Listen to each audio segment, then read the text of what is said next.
This video is brought to you by Robinhood, the investment brokers that let you buy stocks, ETFs, and cryptocurrencies all commission free. There's still time to take advantage of this historic 2020 stock market crash, and if you sign up using the link in the description below, you'll instantly receive one free stock without even depositing a single penny. No, this still isn't my real portfolio, but I have added to it a bit, like the stock on your screen. That's Cody. They make like makeup, Revlon, stuff like that. What's up, YouTube? Capital G here. Got some amazing dueling action for you guys to check out. We got a little bit of everything in this video. We got some troll duels. We got a little bit of action-packed back and forth duels with some archetypes that you haven't seen in a little while. You guys know I try to give you as much variety on this channel as possible. A little bit of everything. They say variety is the spice of life. And if you guys appreciate that and you like these videos, do me one favor and just hit that thumbs up button right quick. It only takes a second and it really helps our channel grow, and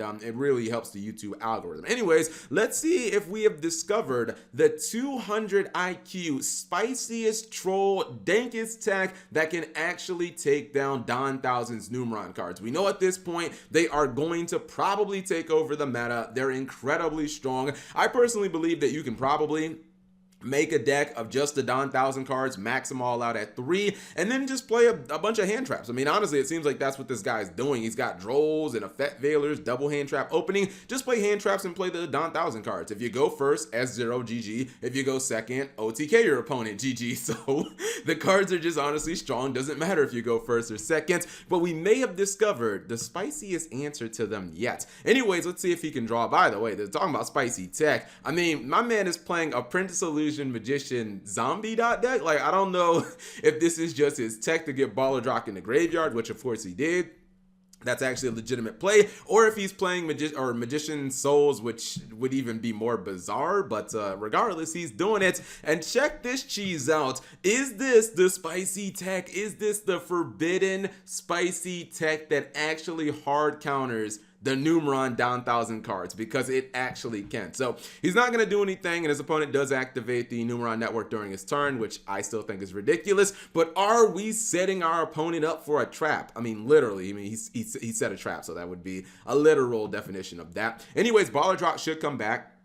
But I don't really know what it can do because he already activated the Numeron wall during his opponent's turn, so there's nothing to negate. Even if he did, he would still have the Planet Pathfinder anyway. So he's of course going to get his 4 monsters by activating Numeron Calling, and usually it's just this simple to OTK your opponent. You just attack into their monsters, and your dudes progressively get bigger. You start running over their monsters, and it's just a GG no re. However, hits them with the magic cylinder. Get wrecked, scrub. You thought you were going to one-shot me with an 8,000 attack, rank 1 Exceed monster, but who's really getting one-shot here? GG no re. All your hand traps didn't do anything. Yeah, I'm just gonna assume he drew another Veiler, so this guy must just be playing a deck with nothing but hand traps and Numerons. I mean, if you're going to play Numerons competitively, that's probably what you just want to do. Just play a bunch of hand traps to stop your opponent, then just try to kill them with this. But he never saw it coming. Shoutouts to Joker, Persona 5. I still haven't gotten Royal yet. I spent so many hours on the campaign of the original Persona 5. By the way, I know a lot of Yu-Gi-Oh players have no idea about this, but do people even realize that this card was limited? Oh my god, it takes me back to the old days, man. I pulled a Magic Cylinder out of Labyrinth from Nightmare. It was the, I believe it was the Hobby League secret rare, which is Labyrinth from Nightmare.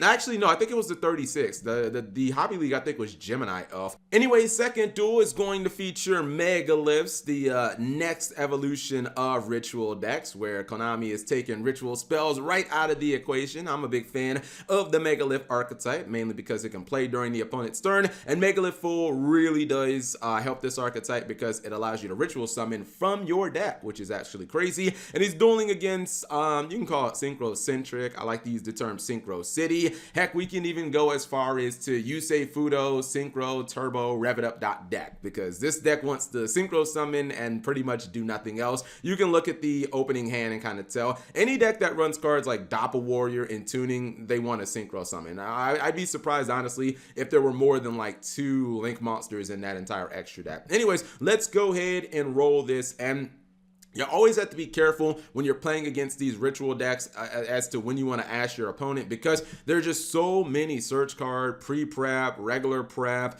Manju, Senju. You have the incantations, which are like +2s. You have a pot of extravagance, which is a draw 2. So many ways for them to basically get searches. Ash Blossom, in my opinion, is largely ineffective against the decks unless they're in specific situations where they don't have very good hands. And he's playing the field spell, so this tells you that this guy is not playing just a block dragon turbo build, which I like. In fact, I looked at his build, which I'll show you guys after the duel. He's not actually running block dragon at all, which is interesting, but he still is going to be able to play a lot. Now, the one thing about the Megalith deck, and I don't know if you guys did counting on the summons, but I'm sure it was well over 5. The deck is really susceptible to Nibiru, and he's actually going to go for the Nephthys Link monster, which you don't really see that much. It is, I mean, it's gonna be, I believe, 40, like 4,000 plus, yeah, 4,800 attack, and then it's also untargetable. So this is a pretty damn hard card to kill, because it's a giant beat stick, and it also can't be destroyed by battle, and then it can't be targeted as well. Basically, you have to use non-targeting removal, Borolo dragons, or I guess like even the BLS Link wouldn't take this down.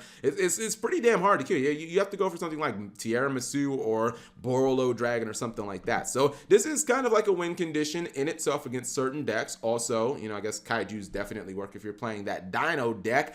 And his opponent is going to go for the first negation. That would be the Herald of the Arc Light. Now, the interesting thing is he can obviously negate the Megalith, which is this card's like Call of the Haunted, essentially. He's just going to go ahead and say, Cap, I don't even want to read that card. I'm just going to go ahead and negate it. And he says, Cap, don't worry. That wasn't even my final synchro summon. I haven't even begun to play Yu-Gi-Oh yet. And when someone summons Junk Speeder, you know they're about to start playing Yu-Gi-Oh.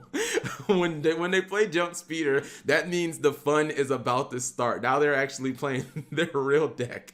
But the thing is, well, no, I guess they could have Trishula, because I'm not sure how many out synchros actually have to this outside of things like Trishula.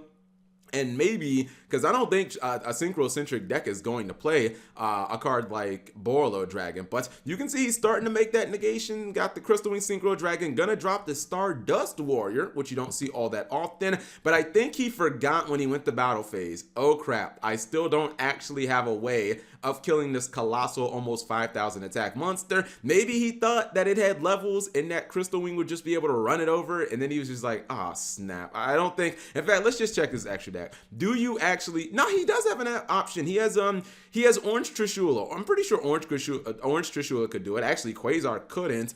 Yeah, you know what? He's not running regular Trishula, but he is running Orange Trishula, the Christian one that I can't pronounce. Yeah, he could definitely go into that. I think that would have been able to do it, because I believe that oh no, wait, no, I'm trolling. That targets. Okay, never mind, I'm trolling. I forgot that the Christian Trishula actually does target. No, you know what? Okay, I guess he just doesn't have an out. Anyways, continuing on with the duel. He is going to be using that Megalith field spell, which allows him, every time he ritual summons, to just add Megalith monsters from his graveyard back to his hand. Now he has the removal card, which is Megalith Bathor. This is the one that pops cards on your opponent's side of the field, equivalent to ritual monsters in your graveyard. Usually you can get like 3 to 4 cards out of it, and he just popped 4 right there. And, the Megalith archetype can routinely ritual summon during your opponent's turn. So it's not that unheard of for them to get like 8 pops out of this, which is what you guys are going to see. 4 pops during his turn, and then I think he might even get 5 out of this. 1, 2, 3, 4, 5. Okay, so 9 pops. He got 9 pops in 2 turns. By the way, Stardust Warrior, while an amazing card, only negates inherent summons. It does not stop ritual summons, so it can't do anything. And if you're wondering, by the way, why the Bathor was not destroyed, it's the field spell. Field spell says each time one of those ritual monsters would be destroyed, they are not. He finally is going to drop the Angel, the Megalith Phaleg, and that gives him enough attack to just simply run over all his opponent's monsters. Well, honestly, it didn't really, like, he already had the Nephthys. Like, it was bigger than the Stardust Warrior anyways. I think Stardust Warrior is 3K. And yeah, man, all those synchros in the world can't beat over a huge Nephthys that is 4,800 attack, can't be destroyed by battle, and can't be targeted. This is why you gotta run at least one one piece of non-targeting removal in your deck. That's why I always harken back to my Ultrageist days, and sometimes my opponent would drop like Borlo Dragon, and I would have no outs to it except like impermanence in my entire deck, and it would just be really rough. Anyways, this is what the Megalith deck looks like on paper. Now, the other side of the deck that we didn't get to see, and I think it's interesting that he's playing this instead of the Blot Dragon. You can debate as to which is better. The Blot Dragon version is probably a little better, but he decided to run the Jim Cook cards, the fossil cards, running Weathering Soldier, and then also running Fossil Fusion, and basically being able to go into some of these fossil monsters. The Megalith archetype obviously has high-level monsters, so using your graveyard for that is always an option if your opponent is not really cooperating with you and not letting you kind of use their graveyard. You have your monsters that you can obviously use. So this is definitely an interesting engine, and I guess you can technically search Weathering Soldier from the Gallant Granite, which this deck can already make. Usually you search Blot Dragon, but hey, if you're feeling spicy, this is another option to run. It would have been nice if we could have saw it in the duel, but we didn't end up seeing that. Anyways, the deck will be in the description below. Thank you guys for watching. As always, subscribe if you have not already, and turn on the notification bell for daily videos.